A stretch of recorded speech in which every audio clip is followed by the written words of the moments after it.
And welcome to the return of the Philly BroCast. I am your host, Ryan. And I'm Ryan. What's up, bro? What's up, brah?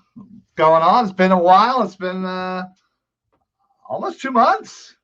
I think the app says the last time that you were in, and I think it was May 21st. May 21st. We've done a show more recent than that.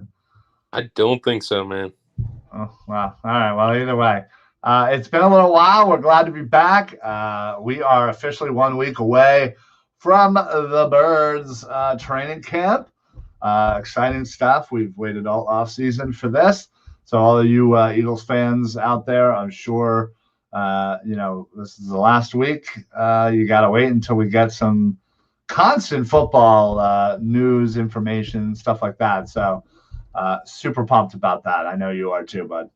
Yeah, absolutely. I can't wait for football, man. It's so exciting, especially for the Eagles this year, considering, what our expectations are. And, the only way is up, really. So I'm definitely looking forward to see a lot of the young guns and seeing how they play together and mesh, and the coaching staff.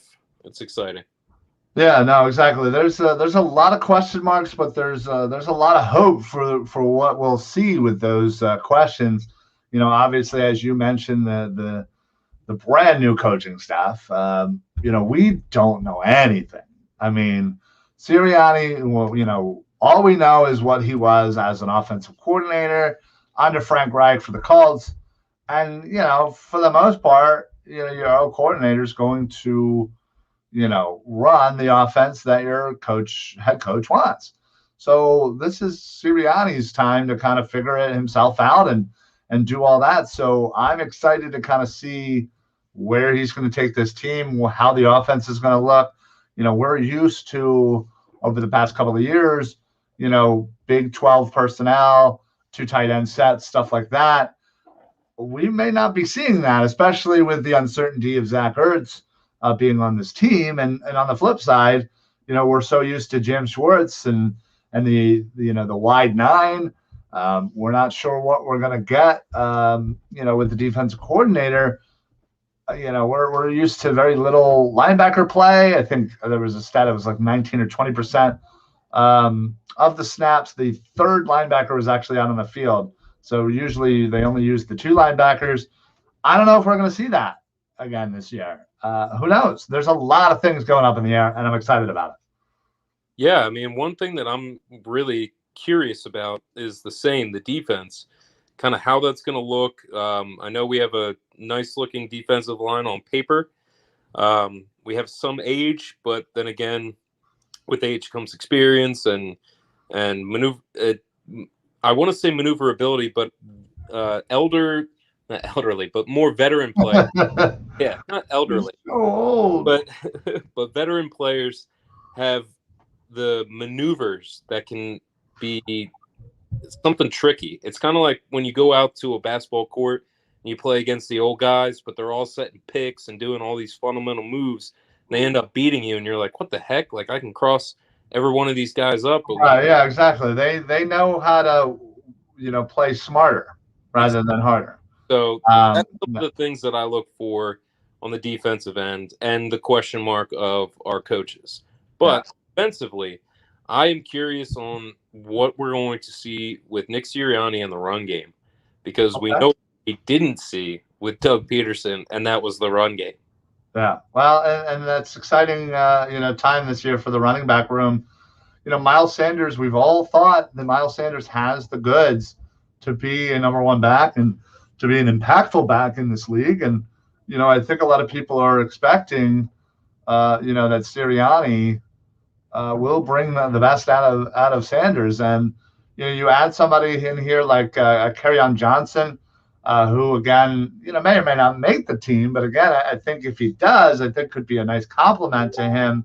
And, again, if that's Boston Scott or however the room shakes out. So I'm very excited to kind of see just the battles, left tackle. What are we doing at left tackle? What's going to happen at CB2? Speaking of CB2 news, um, we've been speculating on this move, that move, whatever. Stevie Nelson, formerly of the Pittsburgh Steelers, who's been linked to the Eagles for the past month or so, just tweeted a little bit ago, hey, stay tuned tonight or tomorrow, kind of indicating that, he's about to drop some knowledge, whether that be, we're all assuming that it's going to be news that Stevie Nelson is going to sign somewhere. And I think we're all praying that, he ends up signing here, but just because while Nelson may not be an all-pro, he still has leaps and bounds over the options we have at cornerback number 2. Yeah, agreed. You hear a lot of rumors about the cornerback from the Dolphins as well. And Xavier Howard. Yes, what we'd have to give up or what we'd have to do. You hear like Zach Ertz and a future second-round pick for him, and maybe that would work, maybe it wouldn't. I personally don't know why they need Zach Ertz. They already have Gesicki. They drafted a tight end this past draft. I just don't see why Zach Ertz would be included in any trade for Xavier Howard. I assume it would be if it's gonna be a player, again, I'm not sure exactly what the Dolphins' needs are, or where we can afford to kind of give players away, but I would assume it would probably be like a second and a fourth, something like that, maybe second and a fifth if we're lucky. I just don't see how players would be involved in this deal, just considering we can't really afford to give up much talent right now. There's not much to give up. well, and then there's that as well. There's not much to give up. Zach Ertz is our most talented player, and he's 10 cents on the dollar. So it's incredible. Yeah. Get rid of him for a popcorn machine, a bag of footballs. It's crazy. I just don't understand what's going on with Zach Ertz, and I kind of wish I had some insight and some, background. You haven't called him yet today? No, not yet. Been busy, but I'll give him a shout out soon, and I'll let you know what he says. All right, please do. That would be really helpful. Yeah. But no, I agree. This thing's been dragging out for forever. Yeah, way too long. The longer it goes, the longer I'm like, maybe he'll show up. Like, what are they going to do in a week? I still do not believe they will release him. I don't think they will release him. I don't either. So you're probably not going to make a trade the next week, most likely. So that means Zach Ertz is going to be on this squad next week, next Tuesday, on the 27th, when training camp starts. Whether or not he shows up, that's a different ballgame, but still. I heard that he had discussed this with someone and would show up. Okay. Well, there you go. That's some good insider info. I mean, I understand the whole, all the different reasons why he wouldn't. But from what I believe it was an article on SB Nation or something like that. Yeah. Just basically stating that, someone talked to Ertz, brought up, the upcoming date, and said, "Will you be there?" With or without finding out what's happening with your future. And he said, "I'll be there." Mm-hmm. So that's all I need. Things can change, obviously. Sure. He did say that, and I just, you never know, I guess, because I thought certain people that used to play for this organization were stand up and, handle things properly, but then again, it turns out they don't. So, yeah, his banner got taken down today. Yeah, it did officially. That is great news. Eagles fans can finally move on. Carson Wentz is no longer on the side of the building of the Lincoln Financial Field, replaced. Now, some are calling it a pretty petty move. I don't know if I see it that way, but it replaced with the Nick Foles holding of the Super Bowl trophy, but just him holding it. So you don't actually see his face, but it's Nick Foles holding that trophy. That picture is ingrained in all of our minds of Nick Foles holding the Super Bowl trophy, but it's just his arms. It's a little petty to replace Wentz with Foles again.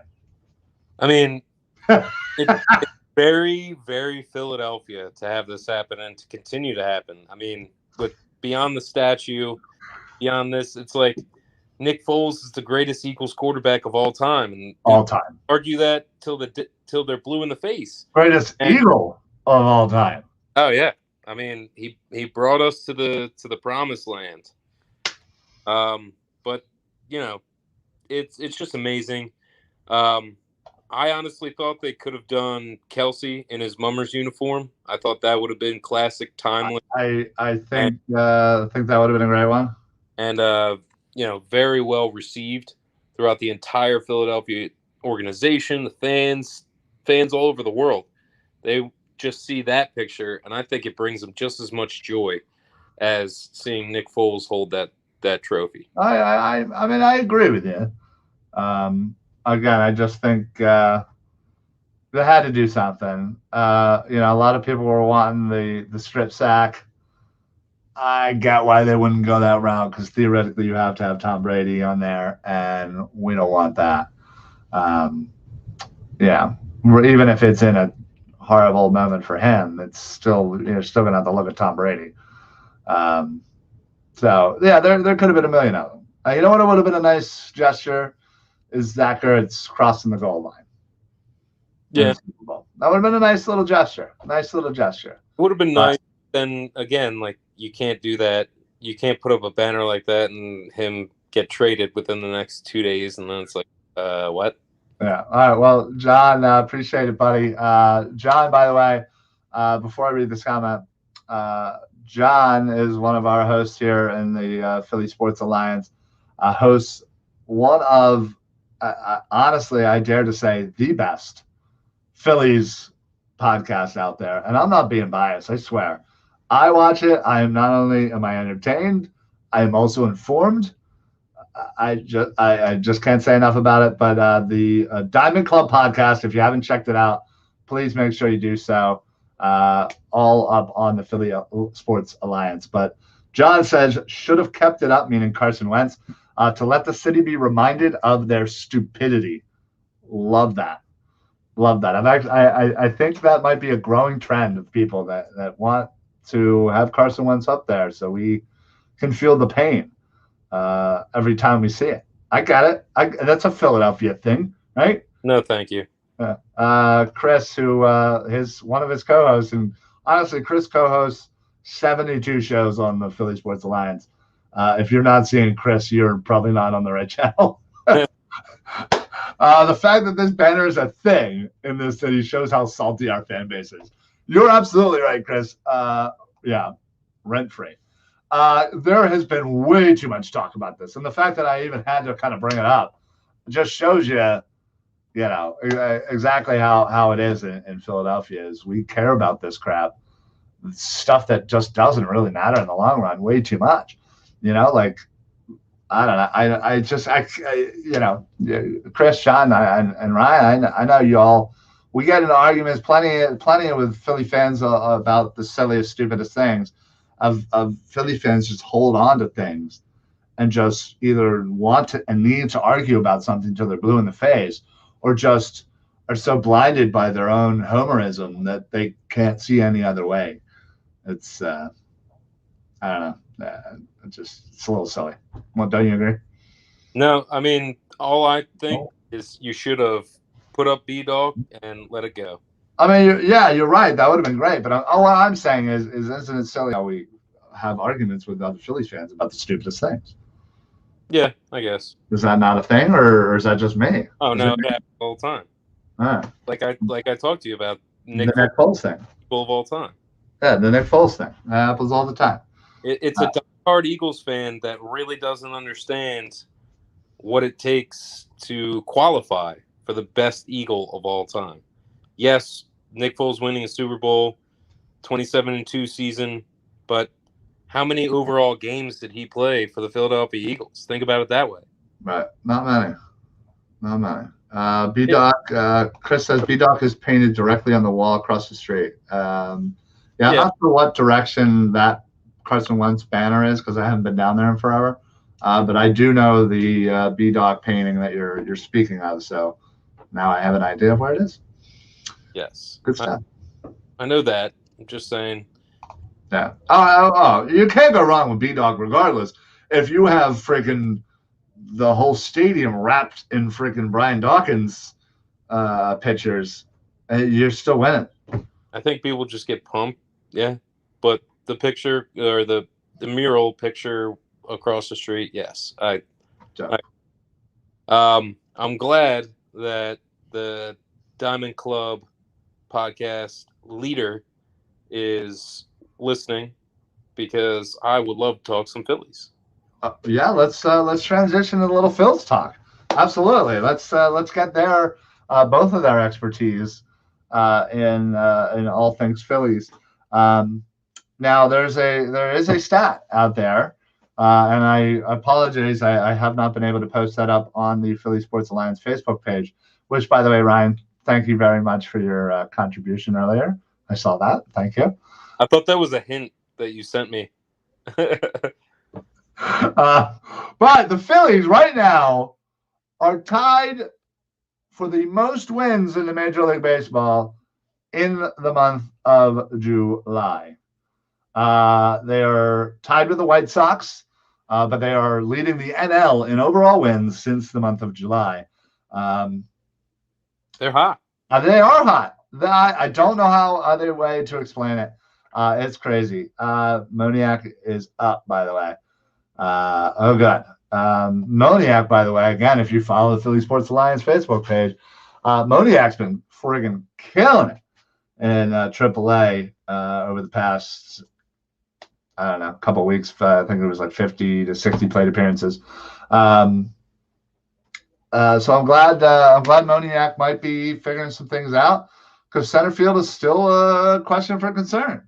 I mean, you keep trotting out these guys left and right. You know, oh, hey, this guy might have a good game. Oh, hey, this guy might have a good game. Then you switch it over to this other guy, and he sucks. And then the other guy has a good game. And there's no consistency. There's zero consistency. Zero. That's the most frustrating part. And, you know, you're lucky that you're having a good season from Harper, although a lot of people probably don't agree to that. But when you break down the numbers, and if there's a numbers guy here, it's John. Duke could break down all the numbers on Harper and tell you why he's having such a great season. But Kutch has been super hot lately. You know, we're getting a close to Cy Young performance from Zach Wheeler, although his last two starts weren't the greatest, but whatever, it's still fine. Phillies are right there in it, shockingly, somehow. I have no idea. It makes zero sense how they're still in the division race. 2 games above 500, 2.5 back from the Mets. I don't see anybody catching the Mets, especially because they're going to have another ace come back, I believe. August at some point. It might be later. They might keep pushing it back for Syndergaard. But what are you laughing at? Chris, I say Alvarado 6 and out. And also, yes, Harper is batting 285. Those people are morons, meaning the people that will argue that Harper is not having a good season. Yeah, outstanding as well. But, well, now John brings up a great point. John, I appreciate you mentioning this. You said you don't think anybody's going to catch the Mets. One, they're the Mets. It's what they do. Plus, this right here. Yeah. Lindor and DeGrom being out. DeGrom, an absolute freaking gem of a pitcher. Will go down. But he can't stay healthy. It's a shame, but he is, even when he's not playing, he's still the best in the league. I know. Chris gets it. Yeah, Mets are going to Met. Yeah, absolutely.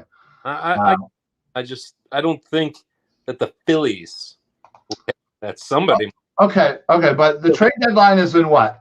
10, 11, 12 days, something around there? Okay. Less than 2 weeks.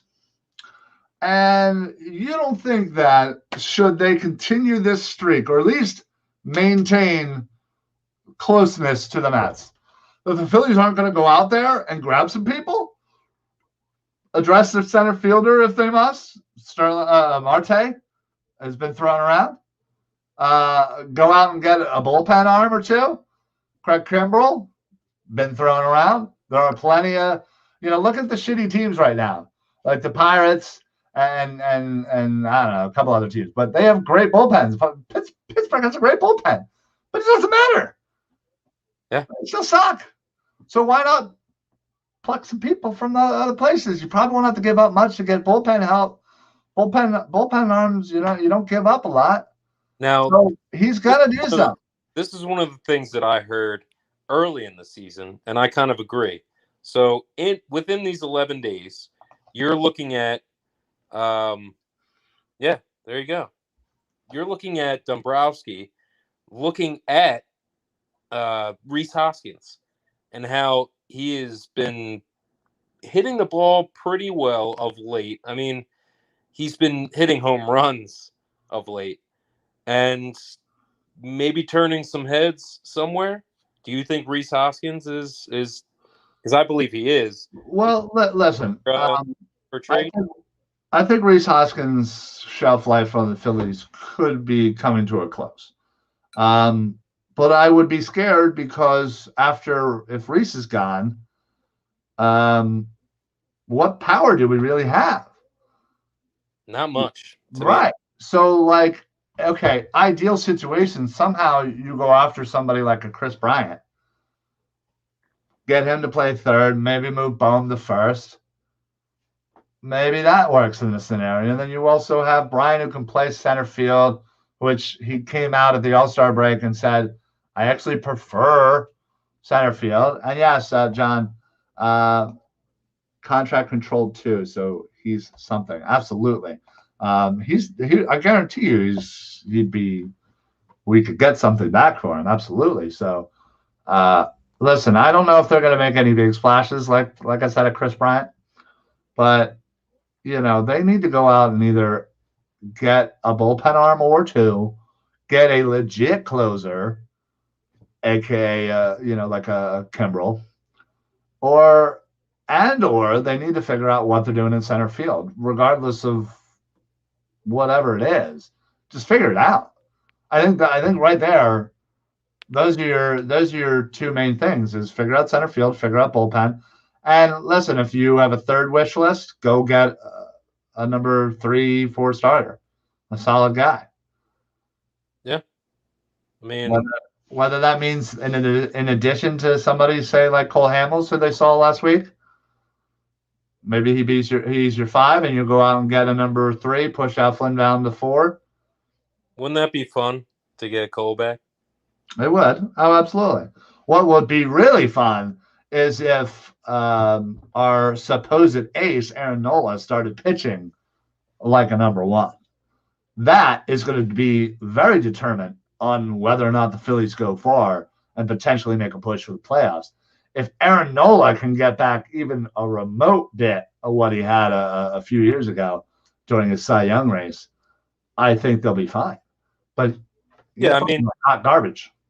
You forgot the word consistently, because obviously he's shown that he can be the number 1 in flashes. Time, yes. But this year. But for the most part, it's the consistency issue. Also, certain games he didn't get the run support, so that could have been a different story, could have been different for his confidence during the game, also possibly would have led to a win for him, which would have been confidence for his next start. Sure. I don't know what you guys think exactly, but you never know. But now that the bats are kind of coming alive a little bit, we'll see how it goes. Wow. I'm watching the Phillies game right now, and that was a terrible play. What happened? I don't have it anywhere near me. It looked like a line drive single to, I believe it was the second baseman. I wasn't seeing where to the shortstop. missed throw to third, and then the man on third comes home. Oh, sweet. Good job. Let's see. Sorry, backed up on some of these comments. Chris, JT is heating up, batting .385 in his last 6 games. If him and Harper are hot at the same time, Phillies can be dangerous. Keyword same time. Let's see. Keep Hamels off this team. His last memory in a Phillies uniform was him throwing a no-hitter. Yeah, I gotta. Listen, I'm fun, but I would rather have bullpen help personally. Yeah. No, you're right. You're 100% right. DD is the worst defensive shortstop in baseball. Yeah. And someone just went yard. What do we got the score? What do we have the score? It is now 3-2 or 4-2. 3-2. Gardner just hit a solo home run. Yanks? Yeah. Awesome. Good. Yeah, listen, it would be great for them to keep the momentum going, considering, like you said, Brett Gardner, who also stinks. But yeah, Nolan's got to figure it out, man. Plain and simple, he's got to figure it out. Get more consistent. Then he has it, but he's super inconsistent, and he comes up real small in clutch situations this year so far. Yeah, I have been overall impressed with Wheeler. He's had a playing great, amazing season. I do like Eflin a lot. Just another one on the DL. Yeah, another one with IR, whatever the hell we're calling it these days. But again, with the bullpen help would be huge. So I think that would be our best move. Yeah, I mean, plain and simple. What's sad though is that our bullpen technically was worse last year. Yeah. But it doesn't really seem like that, right? No, it does. I definitely. Last year was atrocious. So. Yeah, I mean, last year was completely awful, and But we're blowing saves left and right. Yeah, exactly. But we were blowing saves left, right, center, up, and down last year. You are right, but still, the Phillies might break the record of most. It's like a cheat code for a video game. Oh, yeah, right. Right, up, down, center. A, B, start. Yeah. B, A, start. I mean, like contra code. Yeah, it's just amazing. And now Nola's getting roughed up. I mean, right. It's part of that consistency issue that we're talking about. And It kills me that this guy has shown that he, outside of an amazing season by DeGrom again, Nolan was right there as far as being a Cy Young candidate. Yeah. And it wasn't that far. It wasn't that long ago, was it? No. 2 years? 3 years? I want to say 3. Honestly, my sense of time ever since the pandemic has really gotten thrown off. That's why I want to say 3. Yeah, I feel like I underestimate the years on certain things or like the dates because I feel like that whole year it was a wash. And also like 27, so it's like it's confusing as to like how old he is as well, because you're like, oh, he's been pitching for the Phillies forever. Yeah, but he's just young. Yeah, no, absolutely, and I'm excited for the deadline here. Next week's going to be a great week. Eagles training camp, MLB trade deadline. I love any trade deadline, honestly. I don't care what it is. I don't care if it's MLS. Okay, or maybe I don't. but still, terrible example. I know. Really well, what else did I have? All I have is the 4x4s. But I love them. I stay glued to my phone. I want to know who's moving where, for what, for this, for that. I love it all. So I can't wait for that. So next week's going to be a fun week for sure. Yeah. Speaking of trades, where is Ben Simmons going, and what are the Sixers doing? Yeah, you know what? That's a good segue. I thought you were going to segue into the Flyers because they just traded, but we will get to that. But Ben Simmons right now, I feel like people just got to cool off. People are still freshly hurt from what happened in the Atlanta series. And I'm not advocating for Ben Simmons in any way. I just know that we always get hot in the beginning and it takes us sometimes a little bit to cool off on things. Listen, Ben Simmons outright hid in his turtle shell and did nothing on that last game or two, especially in the fourth quarter. It was atrocious.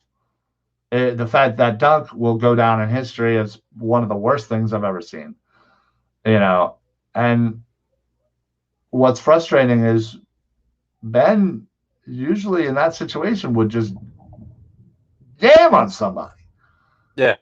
And he is just something's not right up there. And I don't know what it is or what it has to do with, but he's got to talk to somebody. He's got to figure something out. I'm not even giving a crap about the shooting. Would it be nice? Sure. Even a couple shots a game, like shots. I'm more concerned with the mental aspect of his game.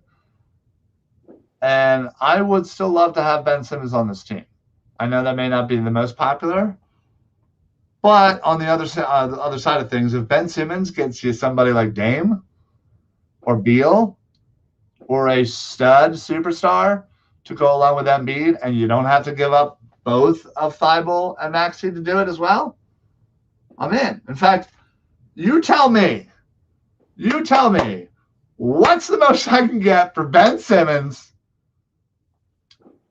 and as many effing picks as you want?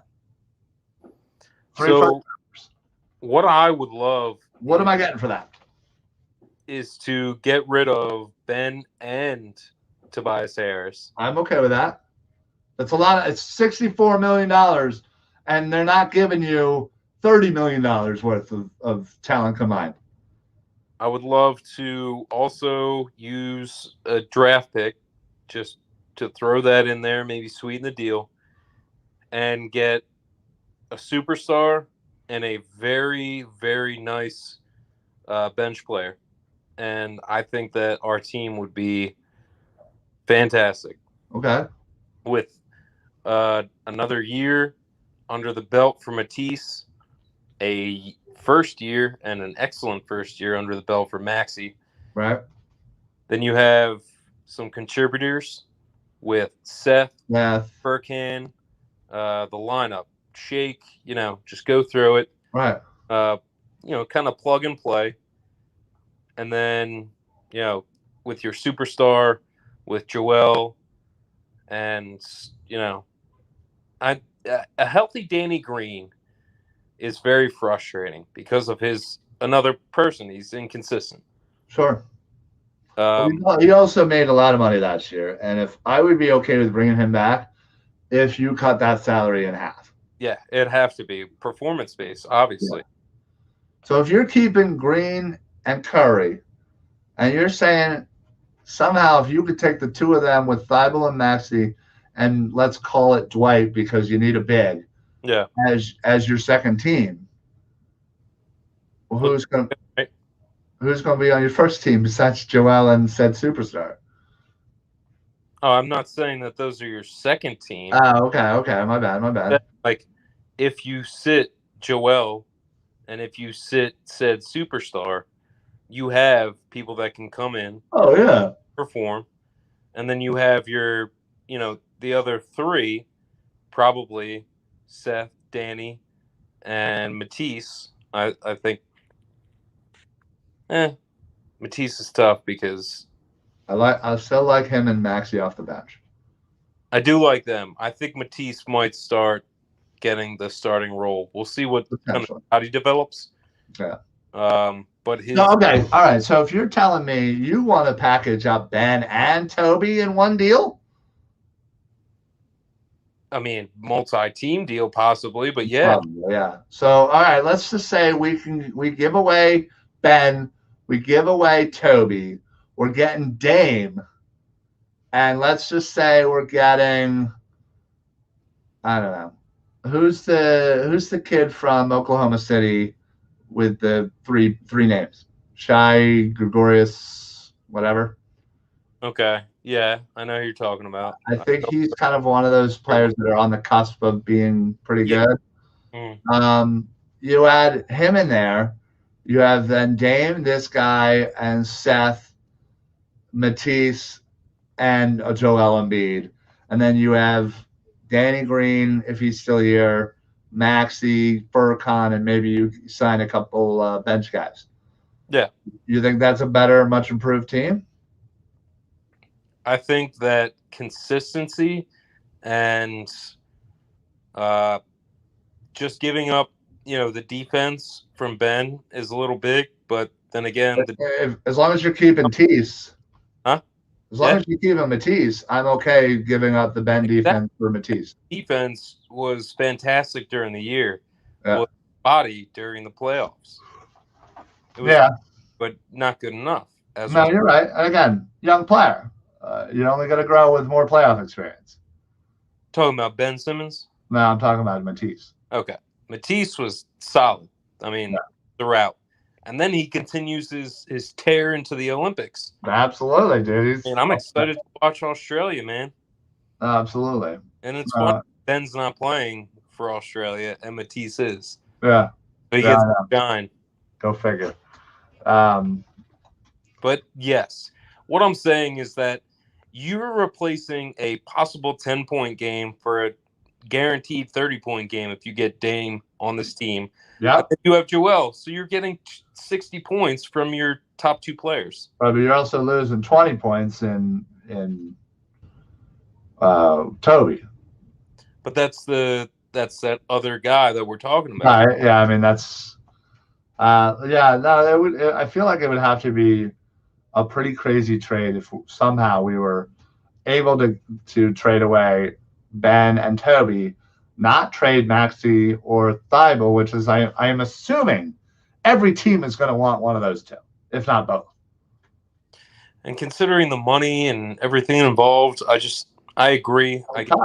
It's mostly wishful thinking, and it's mostly if you want to get Dame, you're going to give up Ben, Matisse / and Maxey, or Maxey, right? And picks. I feel like it's tough, especially with the Dame trade. I don't want to give up Matisse and Ben in the same trade. That's too much defense losing off this team, right?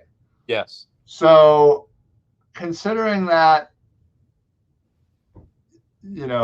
I want that. So that means Maxey's going to have to go. Now you're trading away 2 point guards. In Dame deal, at least you're getting a point guard back. Exactly. So, but for anybody else, I don't want to include Maxey because Maxey might have to be your point guard. Yeah. If you don't have anybody else, Maxey might have to be your point guard next year with Beal as your 2, Thibault as your 3, Toby 4, Joel, your 5. That might be your starting lineup. Now, that would be nice, but I just don't think it can happen. I agree. I think people are going to want way too much. And listen, I don't think a draft pick is really worth all that much. But I'll throw you 3-4 picks. I do not care about draft picks right now because all them draft picks are going to be in the high 20s. They ain't going to be nobodies. Especially since we hit on Maxey. Yeah, that was huge and big enough to carry this team on for 5 years.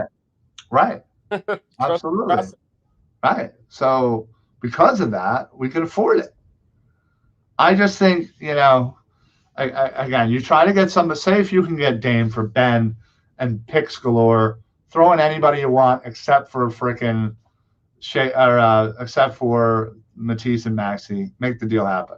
And if you have a squad with Dame and Joel, with Maxey, Thibault, Seth, maybe Danny, maybe Toby's still in the squad. There's still a bunch of good free agents too that you could go out and potentially add to the squad as well. Somebody I feel like is low on the the radar, but was at one point a stud. He's got a little injury history, but Victor Oladipo, he's a free agent. I would love to have him come in here. I am a big fan of his work. I'm a big fan as well, but he literally cannot stay healthy. You're right, but that's why he would be cheap. But like, he would be cheaper every year, sir. You're going to need somebody on the cheap to come in. If he is, we don't have a lot of money. Ben and Toby take up $64 million. Even if you trade them, you're still going to have to replace somewhat. You can't just wipe out your money. That's not how the NBA works. if he is cheap, then yeah, I guess. But I don't think he's going to be cheap. I think he'll be a lot cheaper than we expect because of what you said. Somebody's probably going to have to be like, listen, dude, you're good, but you're riddled with injuries. You haven't been playing up to your par. Maybe we just do like a 1-year prove-it deal. Okay. How much would you do 10 mil? Would you do 10 mil? I would. Victor Oladipo? I would do 10 mil, but I think it'd be more. I think it would probably be a little bit more, but you never know. The market could soften for him. All right. I mean, yeah. Think about how much did we just pay Danny Green? 15? Yeah. Would you do that? 15? A lot better than Danny Green, yeah. I don't know. Danny Green's got experience. He's got some clutch performances. Inconsistencies.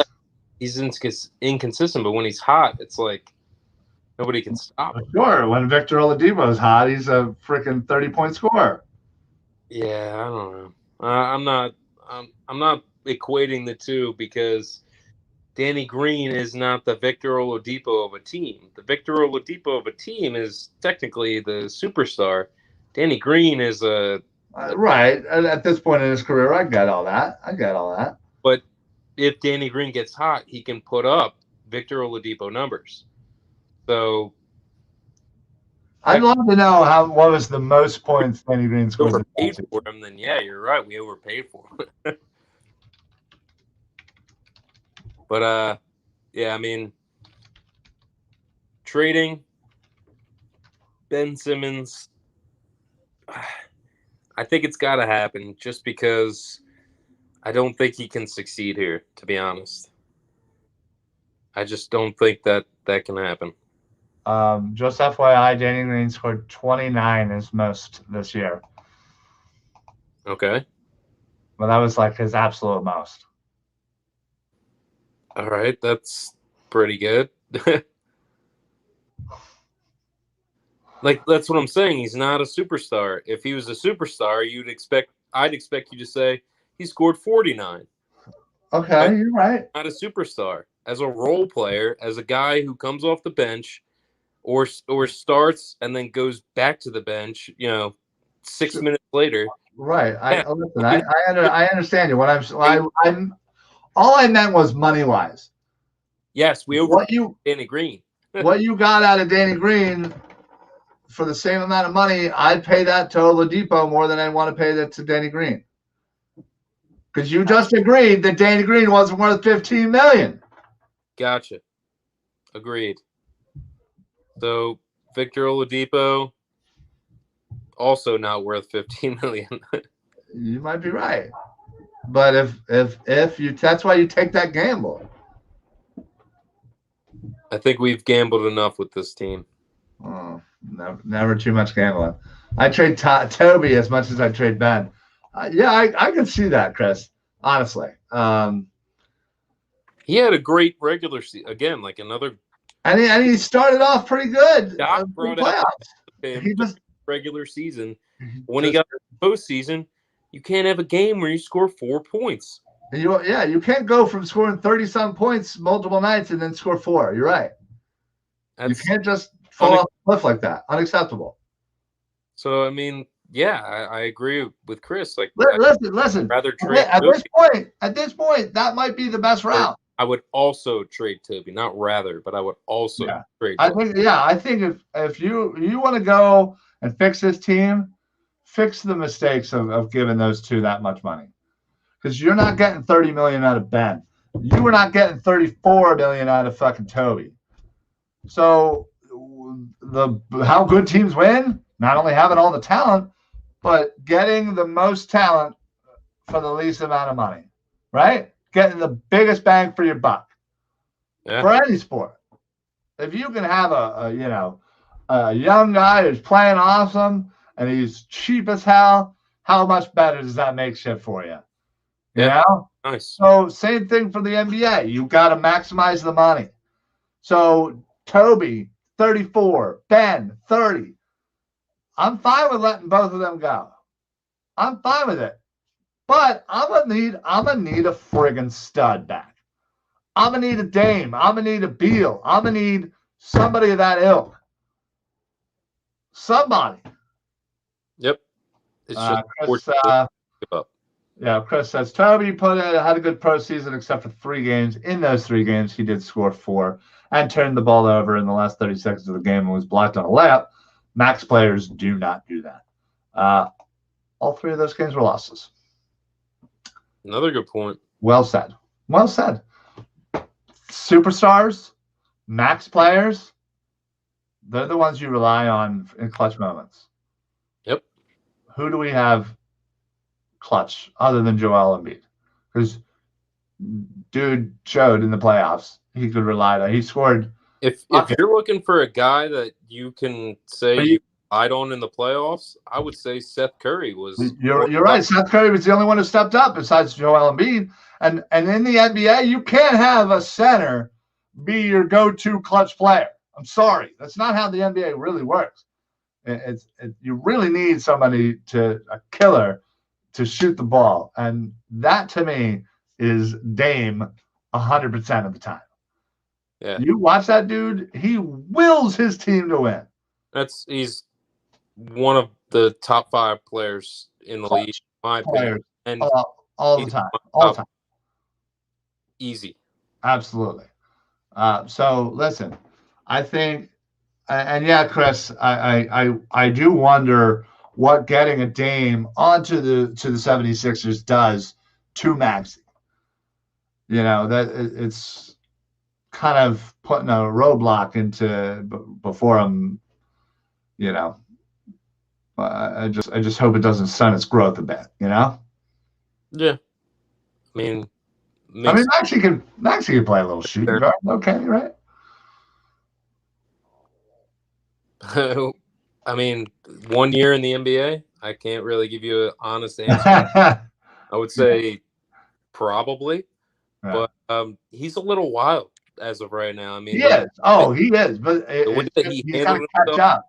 He's got to catch up to his own speed. But the way that he handled himself, his body control. I mean, watching basketball as long as I have, you kind of look at him and you're like, the guy's skittish. It's a little all over the place. So, I mean, but again, rookie. Let's call that being a rookie. I said that it's a rookie, but you have to be a little concerned and hope that he gets everything under control. Oh, we have an update. A fan just ran out on the field at Yankee Stadium. Yeah. Yeah. Gotta love it. Frickin' fans, man. Don't tase me, bro. Yeah, dude. Us as fans in general over the last couple of years have been really bad. Really bad. I got that shirt. It's like got drunk, got high, got tased. Oh, yeah. Phillies one. Yeah. Nice. I don't have it anymore, but yeah, I had it. You don't have it anymore?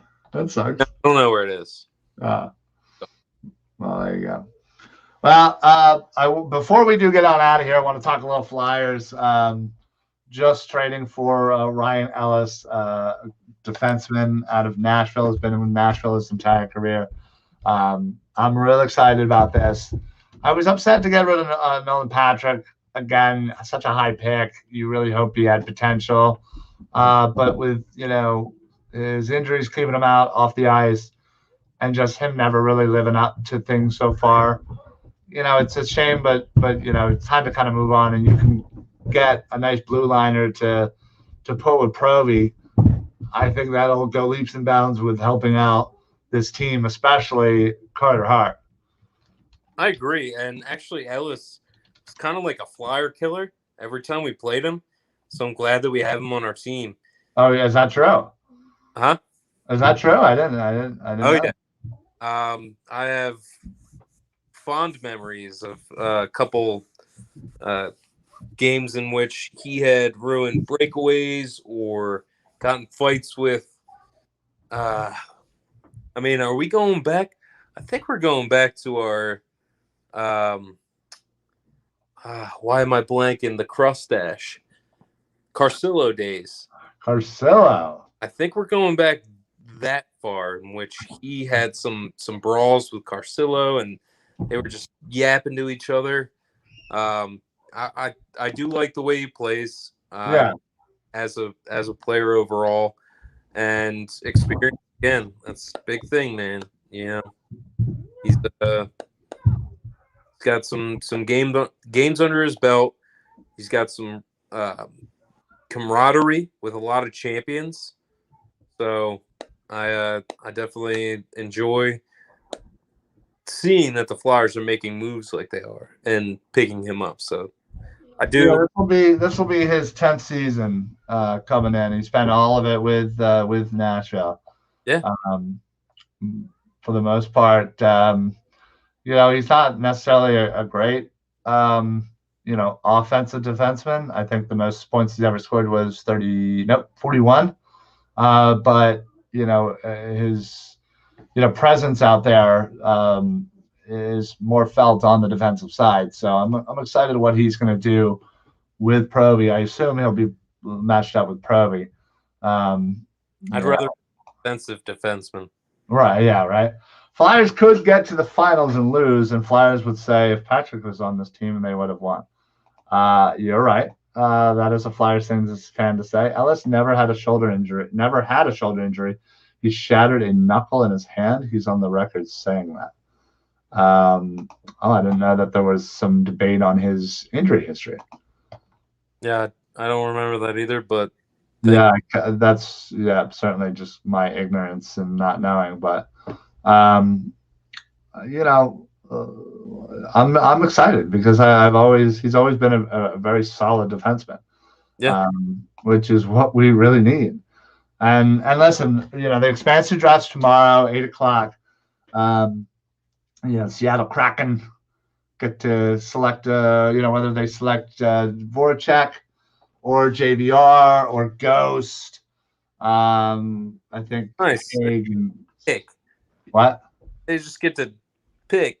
Yeah. Whoever we want. Everybody but Vegas. They got to pick a team. But there's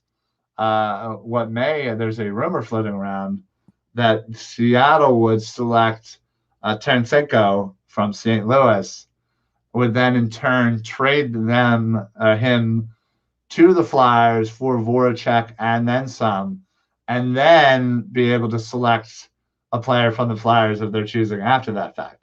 So they'll get two Flyers out of the deal, essentially, because Tarasenko wants to come. Philly was one of his teams that he mentioned. And that would be disgusting to have somebody of his ability. Again, if staying fully healthy, he's a freaking sniper. And Carter Hart is off the table, correct? Oh, yeah. No, of course. You cannot take Carter Hart. I'm glad. Just wanted to reassure myself and everybody watching. Just wanted to make sure that Carter Hart's not going anywhere. Not going anywhere, folks. It's basically going to come down to one of four players, in my opinion. They're going to take either Voracek, they're either going to take JVR, they're either going to take Ghost Bear, or they're going to take Haig, I guess. Dude, I like Haig and Hayes. Even they sound familiar, but I like both of them. Yeah. He's just rocked one. Sanchez, solar home run. And I mean, it was power. Rocked it, dude. Nice. Good job, Phils. And is Nola still in the game? 4-2 Yanks. It was red all the way.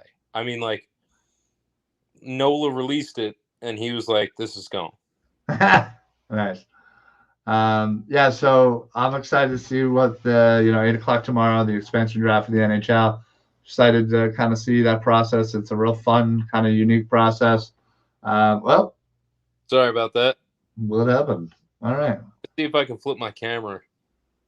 Just show like that replay. Yeah, Touch didn't even move. Now he definitely did. He's been in the league long enough. Yeah, he knows when he probably hears it. It was right down the middle. No movement. Nola definitely wanted a little bit of movement on that, and he was like, that's gone. That's funny.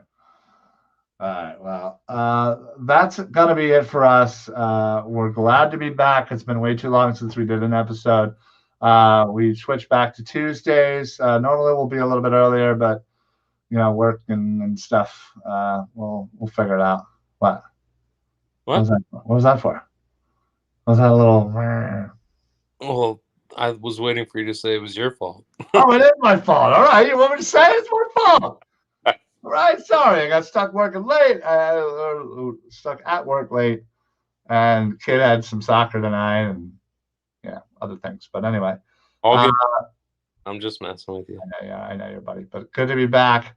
Glad to be on the Philly Sports Alliance. If you don't already follow the Philly Sport Alliance, what the hell are you waiting for? This is a brand new group of like-minded fans, 4for4 fans, coming to you to bring you a lineup of podcast shows throughout the week, every day of the week, I think except for Sunday right now. I don't think we have a show Sunday. Wait. I don't know. I think we create a baseball show on Sunday that's titled, "You Don't Think Jesus Christ Can Hit a Curveball?" I get where you're going. I like that. So now, right now, we have a total of 7 shows on our network throughout Monday through Thursday.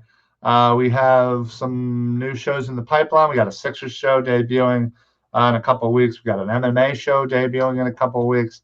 And not only do we do live shows all the time, but we are constantly posting content, breaking news, updates, stuff that you need to know as Phillies fans, and getting it out to you. So please make sure if you're on Facebook, give it a like, give it a follow, put on your notifications so that when we go live, you know exactly when that's happening.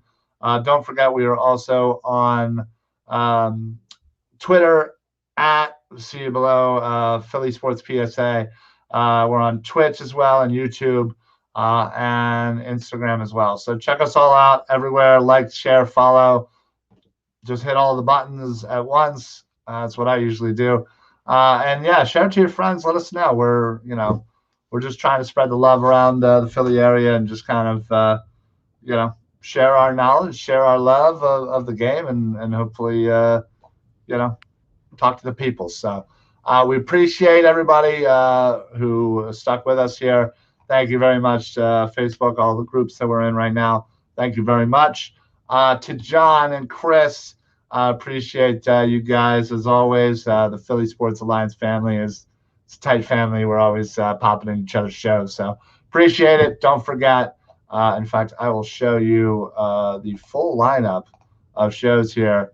As you can see, we are smack dab number 3 there on Tuesday. We're normally at 6:30. We went a little late tonight. Don't forget, though, tomorrow you have the Bald Eagle podcast at 6. You also have Mike Sports at 8. Both shows are football shows where the Bald Eagle specifically about the Eagles. Thursday, Tendies on Pattison, a Flyers show brought to you by goaltenders themselves from that unique perspective and that little crazy perspective, as goaltenders tend to be a little nuts, but in a good way. We love our goalies here. And then Thursday is the brand new lineup of the TLC podcast, Tables, Ladders, and Chairs, all things wrestling. And then Monday, honestly, what I consider our big hitter Monday. The flagship. What's that? The flagship. The flagship. You're right. So Football Smack Talk Show, the original show, 6 p.m. And then, like I said earlier tonight, the best Phillies podcast out there, bar none. Come at me if you don't think so. The Diamond Club podcast coming to you every Monday night. So honestly, the best thing to do is just put on your notifications. Follow the page. Put on your notifications. You're sitting there chilling, whatever, scrolling through Facebook. Boom, pops up. Hey, Philly Sports Alliance is live. Pop in there. Go check out one of our shows. It's easy as pie. So, but yeah, that's it for us.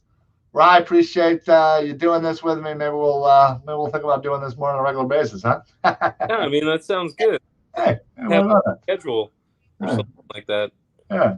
But we appreciate everybody who popped in.